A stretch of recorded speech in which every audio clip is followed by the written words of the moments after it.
What's good? This is The Intersection, another episode. I'm Kunal, that's Chris. What are we talking about today? 26 predictions. Before we get into it, y'all should comment about what your prediction is for 2026, whether it's really achievable or something crazy. We want to hear it all. Let's frame the discussion really quick to say we looked at this in 3 different categories. Kind of political, kind of tech, business, and then more... I guess, what would you say? Overall marketing. Marketing trends kind of vibe. I would say it that way. So, where do you want to start? Where should we start? Let's start political. Let's just get it over with. Get the politics out of the way. Get it out. Start at the front.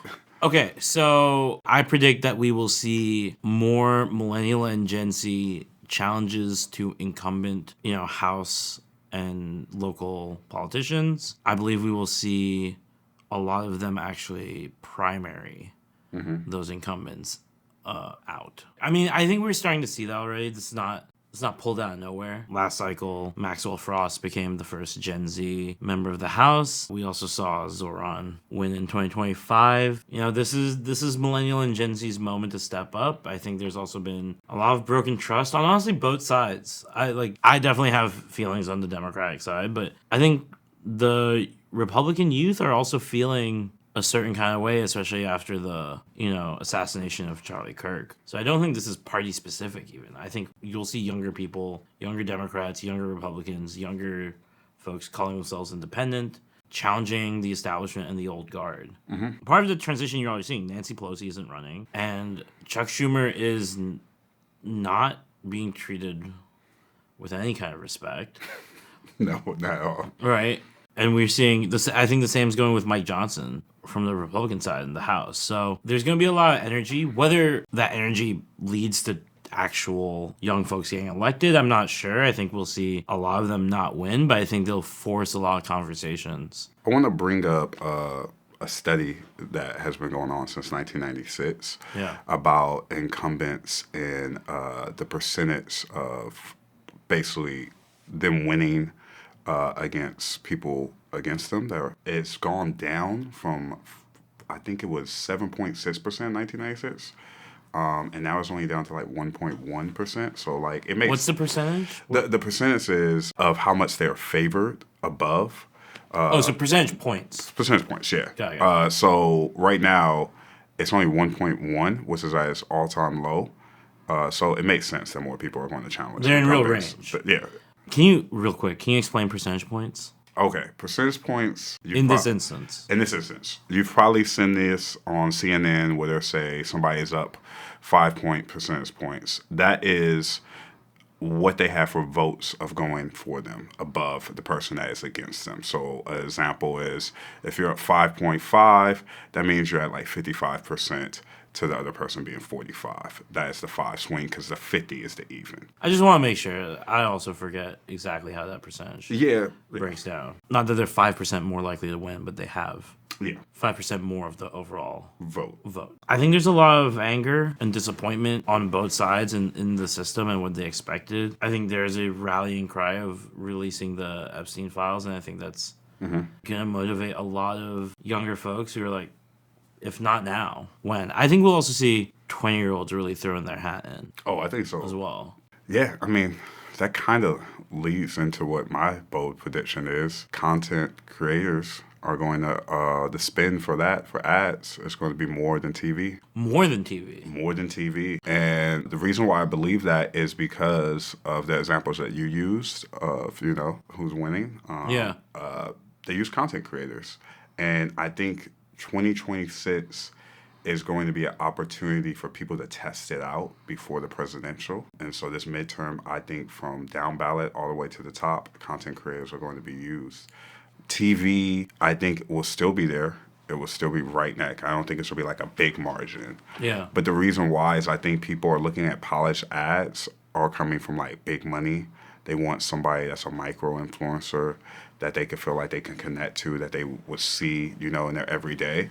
And I think the scalability is possible with how social media has been moving and how the target audience now is younger people that I think are going to play a big role. So, question: Is that total spend? Is that just on the advertising, or are you also saying like all the things around it? Advertising. Okay. Now, here's a question for you: will we see any political candidates try and be their own content creators? I think they will, and they'll ultimately fail. Okay. I think it takes a special person to be that. And there's not too many candidates. There's not even too many general people. Like, as much as we talk like everybody's being an influencer, that's not true. We just see it because when we're on social media, that's all we see is people trying to be influencers. But overall, it's not everybody trying to be an influencer. We're just seeing that people are making content that is very closely like influencer content, you know? So, yeah, I think that's a bad idea. I think that if you're a campaign, you should let influencers be influencers and you be a politician.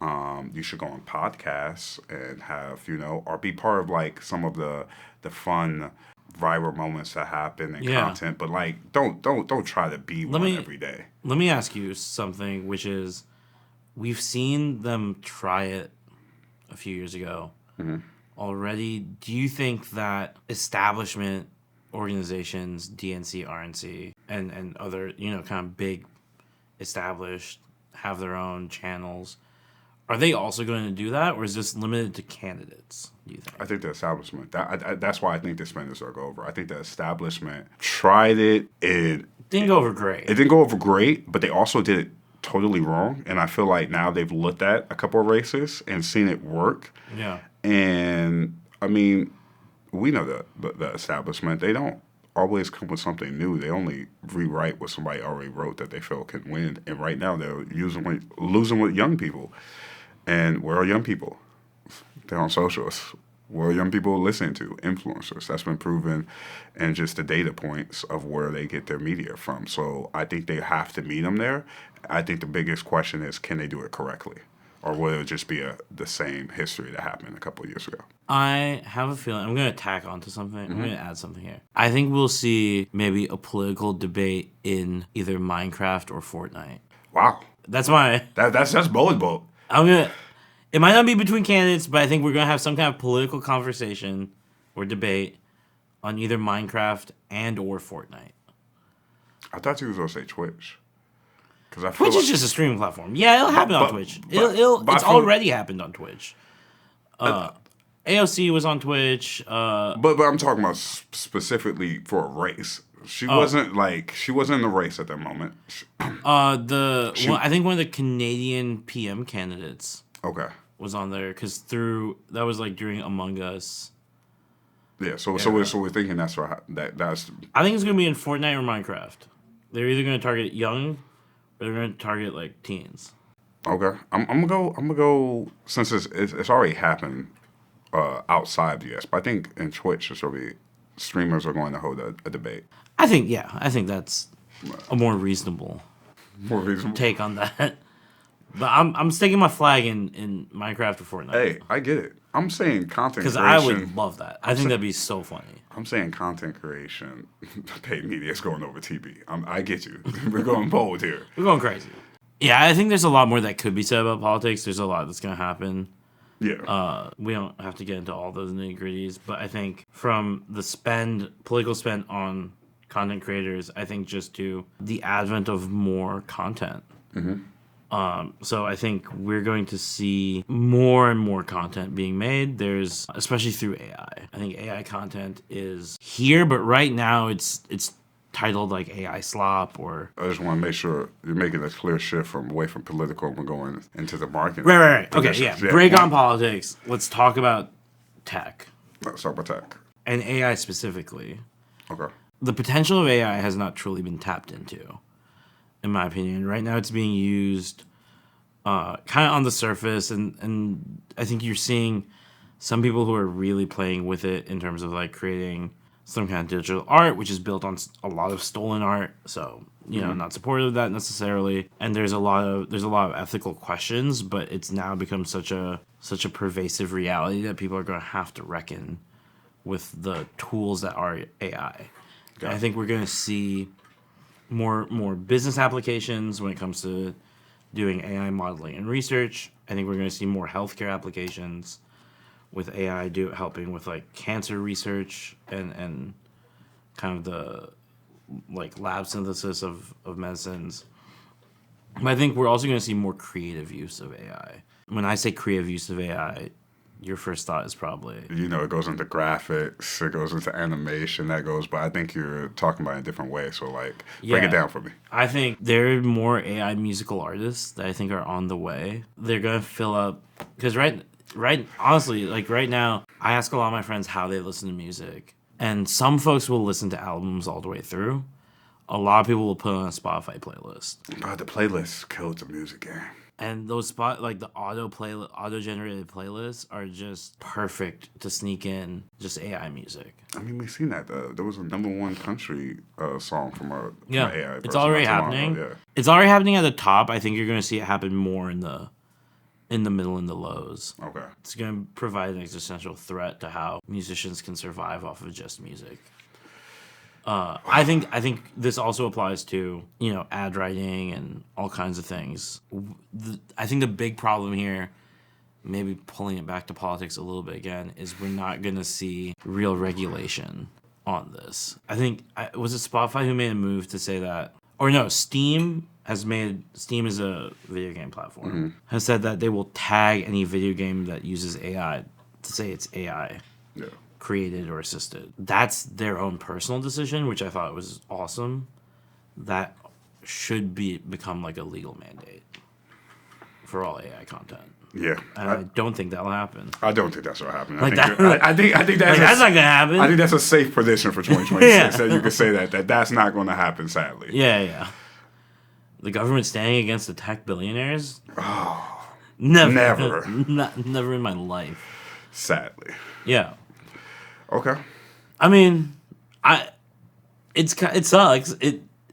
I think hopefully there are people who push against that as well, and we see the rise of anti-AI creativity, but that will take some time. I think that comes after this. That's 2027. I think you have to have. Sadly, you have to have this moment for people to wake up and regulation and policy to happen. And be careful what you watch and what you support. Source. Have a source for everything. Double check it. Yeah. Also, quick thing. Check in with your family and friends and have a safe word, just because deep fakes will be, I think, a big thing in 2026. And so, especially our older family, don't want them to get scammed or anything. So make sure you have a safe word. Scammers target old people. Man, old people forever. Old people are becoming our parents. Yeah. Let's be honest. They're becoming us. Whoa. Time out. Flag on the play. I sometimes can't. I will say some of the voice modulation or AI voice emulators are crazy good. Oh, really, really good. Really, really good. Scary good. Yeah. It's like if you can dupe a phone call with an AI voice, like. Yeah. Have you seen the one that are in language too? They're getting the accents and everything. Oh, They're getting good. Jesus. But. I'll jump to mine. Wow, none of these predictions are like great news. I feel no. In the tech space, I don't feel like mine's is bad. Okay. I wouldn't say it's like the best because this is another conglomerate buying something else. Big company. I love a conglomerate. Technically, okay. Like just super glam, just a big glam association. Yeah. Okay. So what I have is Apple is going to buy NBC Universe from Comcast. And why I think that is... That's crazy. Yeah. That's huge. It is huge. And you mean they'll put the bid? Like the buy can't finalize. I think they're going to eventually have it. That's what I'm saying. Even with the bid, they're going to buy it. That's crazy. The reason why I think that is going to happen is because Apple has a great, Apple TV is great content, but there's no scalability there. And they need to get into more of sports. Like, they do have the F1 coming. They do have MLS. But, let's be real. You need the NBA or something. Or if you need the NFL, they're not to be able to battle in the NFL. That's already taken. But the NBA's there. It's already with NBC. They need more news. They don't have that. To be able to battle with Netflix, to Disney, they have to buy something. And Comcast bought NBC, and NBC Universe's, they said it was a valuation around 110 to 135 billion. To give you what Apple just has cash, straight cash, y'all. They have like 175 billion. Yeah. So they definitely have the money and assets to buy it and make a great deal. And also, I think Comcast needs to let it go because it was a article in 2024, if I'm correct, that Comcast was losing like 20 to 30 billion dollars. So it's not lucrative. With a B. With a B. With a B. It's not lucrative for Comcast, and Comcast needs to get into their like 5G and infrastructure. So it makes sense to sell this off. God, it's crazy. I brought the facts for this one because I was like, this is a crazy. Yeah, I do respect that. I think it's crazy how much money is in this. Yeah, that we're talking in these spaces. Absolutely mental. Do you think they're going to go after the whole NBC universe, or do you think they're going to try and part and parcel? I think they're taking the whole universe. So I'm happy you brought this question Yeah. up. Obviously, they want the news. Obviously, they want the sports. But a lot of people will ask, okay, they got the movies, but they have the theme parks. Why would they want the theme parks, the Universal theme parks? VR, baby. The Apple Vision Pro testing grounds on the Universal theme parks, which makes a lot of sense. Experiences that you can have and allows you to be crazy. Yeah, honestly, Apple, if y'all do this, first of all, I'm buying some stock already. But send me some, give me some, give us something. Because I'm over here spending. We do want. Hey, tech is crazy, but also the Apple Vision Pro. We've been wanting. Look so wild. They've just been so expensive for us. I just can't say it's buying. Also, I have prescription glasses. I need some kind of prescription lens. I never thought about that. Yeah, I was reading about it. I was like, do I wear these over my glasses? And I think they now do like prescription lens inserts. What? So I wouldn't need to wear glasses. You don't need to wear it over your glasses like you do. That? Like, I don't know. At the time I looked at it, I was like, I should not be looking at this. This is outside my place. I will say we're entering almost a sci-fi future. Yeah. Right now, and VR or XR theme parks would be. I might actually go to a theme park. I hate theme parks generally. Why do you hate theme parks? Yeah, it's too much. I don't like roller coasters really. Oh, that's what it is. I love roller coasters. And then like there are too many kids running around, and everything's way overpriced. Everything's overpriced everywhere now. Yeah, but it's overpriced in a way that I'm not enjoying it. Feels like the airport. Yeah, but I like the airport more. You only like the airport because we go to lounges now. Let's be honest. Yeah, but now I do, and I like them. So maybe you might like the theme park if you just got the little VIP pass things, so you got to go around faster. I'm never a Six Flags person. Okay. I don't like roller coasters. That takes out. Yeah. That takes most of them out. You know what I mean? Yeah. I am kind of interested in like the Nintendo Mario Brothers one. I went. Oh, how was that? That was fire. Shout out to Mingo, Shift, my boy Cedric. We all went out there for it, and I like Universal theme parks. I mean, I feel like you would probably like Universal theme parks a little more because they're not all around rides, and even if they are the rides, they're like not roller coasters. All of them. There's a few, but they're more like the cinematic of understanding what the movie and things are like. Yeah, it's not my. Here's my prediction. I'm not going to a theme park in 2026. That's not a prediction. That's we kind of know that. Well, you heard it here first. Guaranteed. Yeah. But I think it's big moves for Apple. I just feel like everybody's in the game. It does feel like they've been the quietest. Like Apple TV just feels like it's quietly chugging along, making dope stuff. That's the thing. They make really dope stuff. And they've won awards. They've won awards. Yeah, but I don't see any advertising for it. I'll be honest. I don't even really see clips of Apple TV shows other than Ted Lasso. I see a bunch of Ted Lasso clips. Ted Lasso's been over for a while, but the morning show is good. We don't need to glaze Apple too hard.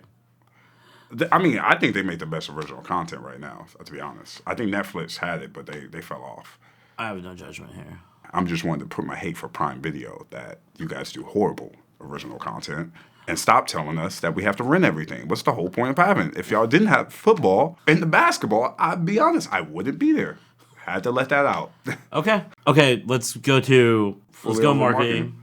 Yeah, what you got? Oh, I was gonna give it to you to start. You got this one. I'm in the content bag right now. I think content is king. I think we're gonna see more content creators. I think you're gonna have to start separating content creators from influencers a little bit. Mm-hmm. Because people are just gonna start making content.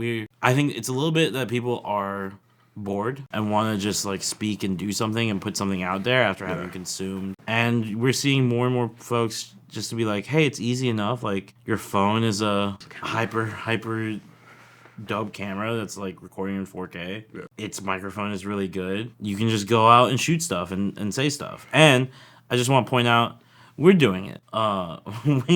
We thought we would never make content. We're making content.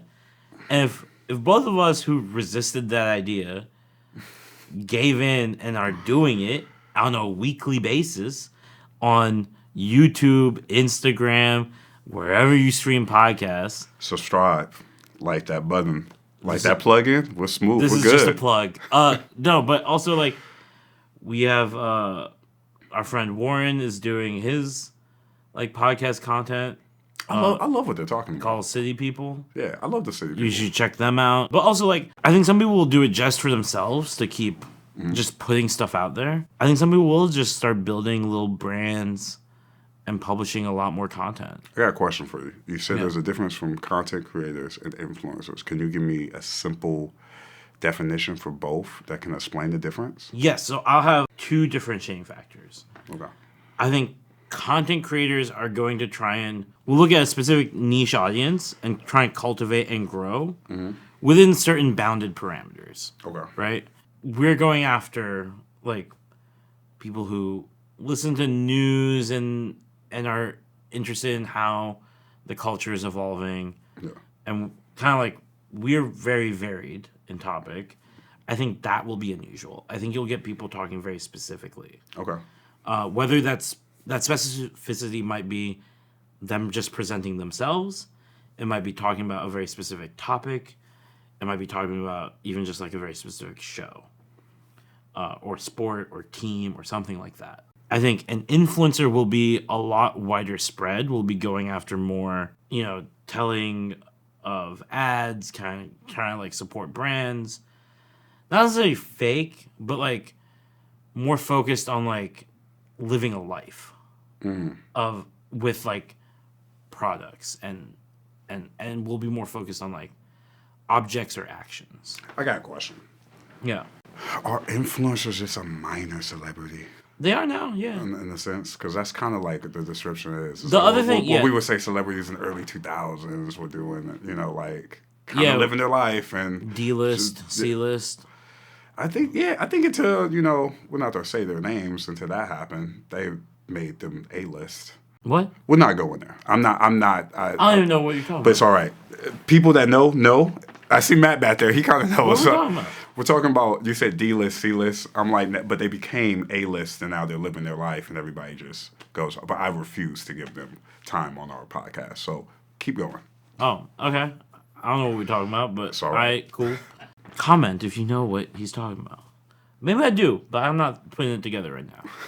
I don't know. I know Matt does, so I feel good. Shout out to Matt. We got Matt shout out on the episode. Love that. We don't do it much. So it's cool.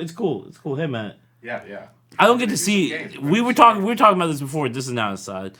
You get to see Matt and how Matt reacts, and I get to look at this camera, and you don't react that much, and that's on you. Do better. But yeah, you're gonna see a lot more channels. You're gonna see us. I got to this because we're doing this, and if we can do it. You think everybody's? I feel like everyone's gonna start doing it, man. Hey, I feel it. Also, like I am seeing a lot more content things start popping up that I think are really fun. The other thing I'll say about content versus influencer is I think content sometimes ends up also includes people who are building out stories and doing like some kind of repeated, almost serialized, episodic things that have a repeated structure. Okay. For example, there's the coffee shop, new wave hipster.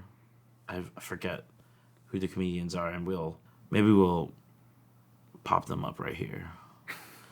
I love when you do that. 'Cause I love giving work to the team. This time I'll send y'all who I'm talking about, but we'll reference them. We'll put them right here. They're like a coffee shop IG. People come in and have little bits. I know exactly which one you're talking. You know what I'm talking about? I know exactly. I can't. Vic Mensa has just started one that I think episode 2 or 3 is out. Okay. That's also kind of like a coffee shop bodega vibe.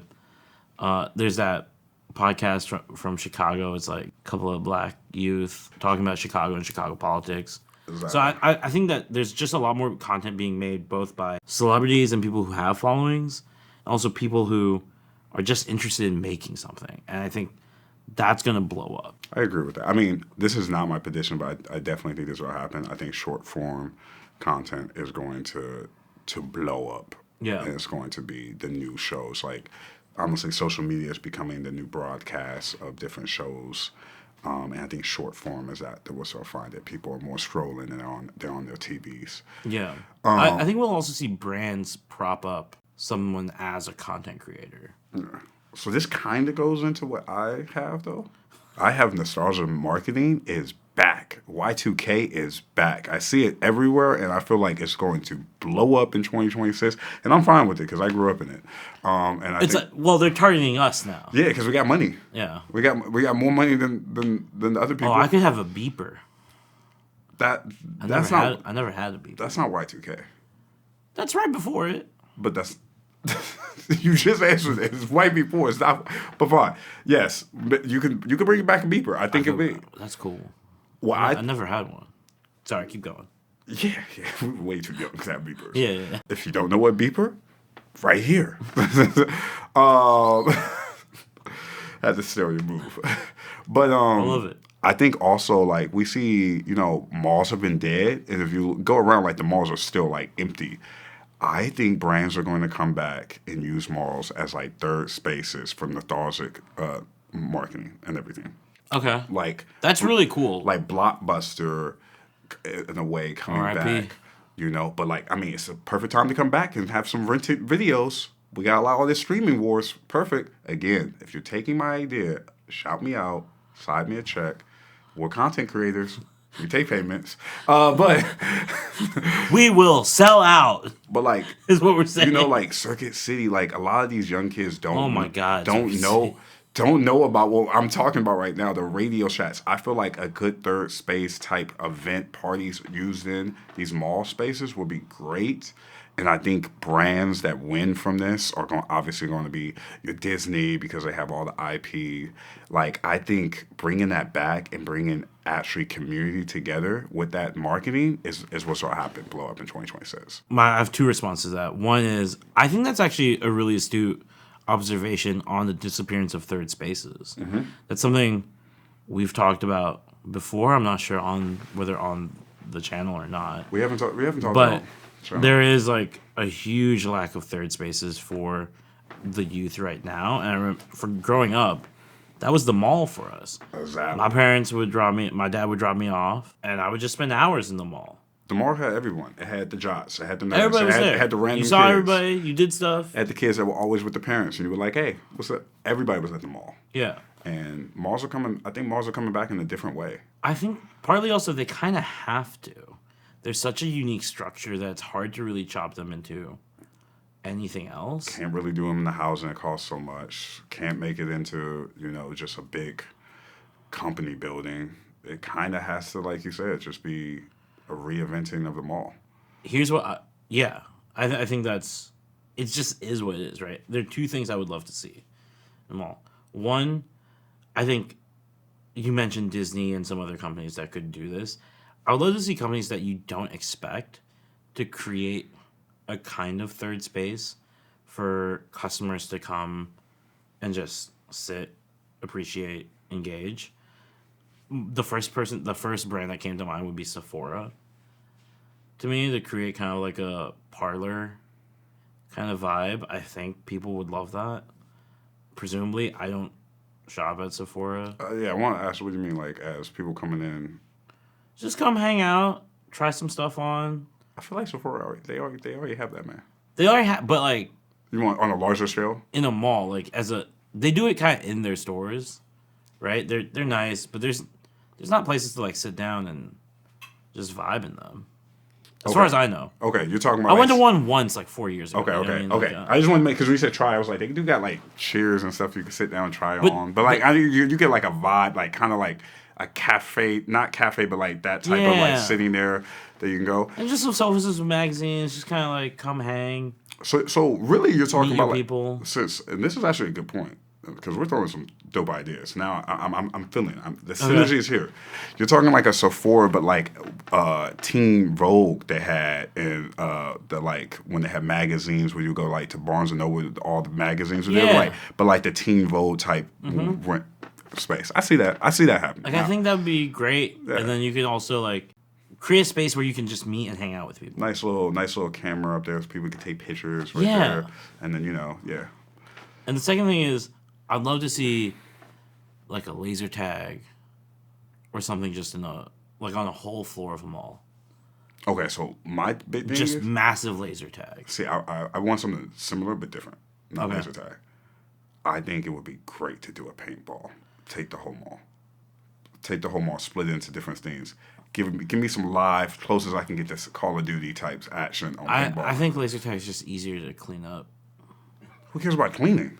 Who cares about cleaning when you got that? It's a business. Not really. It's easy. You want to have people keep coming in. Paintball's gonna be messy. You don't have to clean. Nobody's thinking about cleaning paintball. Have you been paintballing? Yeah.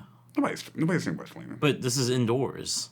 Yeah, but it's nobody's. It's outdoor. When you do it outdoors, it's just on balsa wood. You just replace it. Yeah, but you're thinking like light, bright. We're thinking Call of Duty, kind of like a little dark and thing. People will go crazy for that. Maybe, but then I feel you need a lot more space. That's why I'm taking the whole mall. I'm taking the whole mall. There's no profit margin then. Call of Duty branding. Do it. As a one-time activation. This is not like something that needs to go on all the time, but like something that can pop off and be like, you know what, we're doing 6 months. Yeah, okay. If you do it for a little bit, that'd be fine. Yeah, we're taking over. That'd be sick. We're taking over. I think as we're talking about nostalgia marketing, I think the other thing we're talking about here is kind of non-digital, like more like experiential community building, not just community marketing, but like having events, having activations that forces people to come to a physical space and engage with other people. You're not just a username. I actually know your name because I met you. That's what type of space we're trying to build here. That's a pretty good tagline. I'm gonna be real. This episode might not need to go up on this end because we are tossing out too many ideas. Too many gems. Way too many. That's crazy. Okay. We are... I think... Of the predictions you made, you think you're 3 for 3, 2 for 3, 1 for 3? 2 for 3. I'm 3 for 3. 2 for 3. I don't doubt myself. Okay. When he goes 0 for 3, we're going to come back to this. Oh, they're going to be... I'm great. These are perfect. 2020. You know what? Next year, we'll revisit these. We'll see. Do you remember your predictions you said? Yeah. I just want you to... Gen Z millennials are going to run in a lot more elections and primary some incumbents. AI is everywhere, but in more creative spaces than we think they are. And content. It hasn't peaked. We're not even at the peak of the mountain of content. Okay. Exponential growth in that space. What are yours? Mine's is that we have content creation and influencer paid media is taking over TV and for political marketing. We have Apple is buying NBC Universe. That is my guaranteed one. That's your guarantee? That is my guarantee. I can't wait to read There is no, Apple has to play a role finally. And then my last one is the Stars of Marketing. It's already back. So that one's in the back. I think you're 3. Oh, the one you're shaking on the political one? Yeah, because TV to outspend TV is a lot. That's my... I think the problem is that, I think if you limit it to, urban areas, maybe, or to certain races, but nationally it'll be tough. I Oh no. I think Montana's still spending more on TV than content. You know what I mean? Yeah, Montana ain't spending that much. Anyway, that's been our show.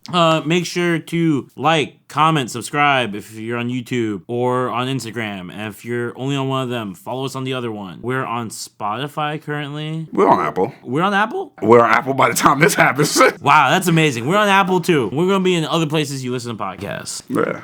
Hey, have a happy 2026. And make sure to leave your predictions in the comments in the chat.